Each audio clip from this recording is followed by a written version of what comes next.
federal judge in New York temporarily blocking a pizza delivery man from being deported.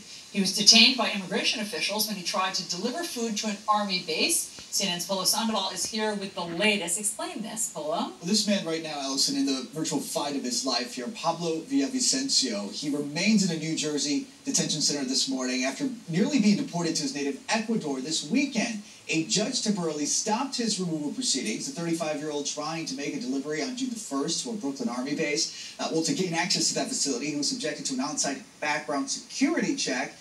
The system showed that he had an active warrant for deportation. Villavicencio agreeing to self-deport in 2010, but he failed to do so, and that's what triggered this removal order.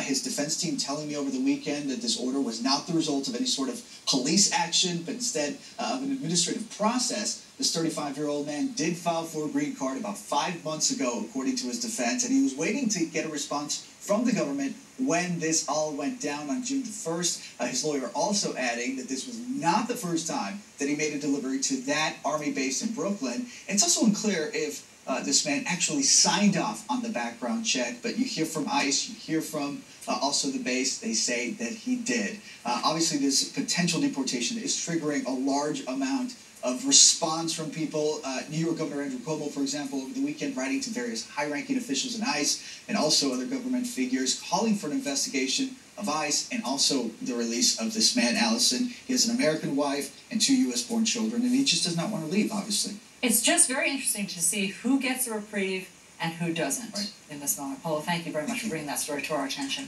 All right, CNN Newsroom with Poppy Harlow and Anderson Cooper.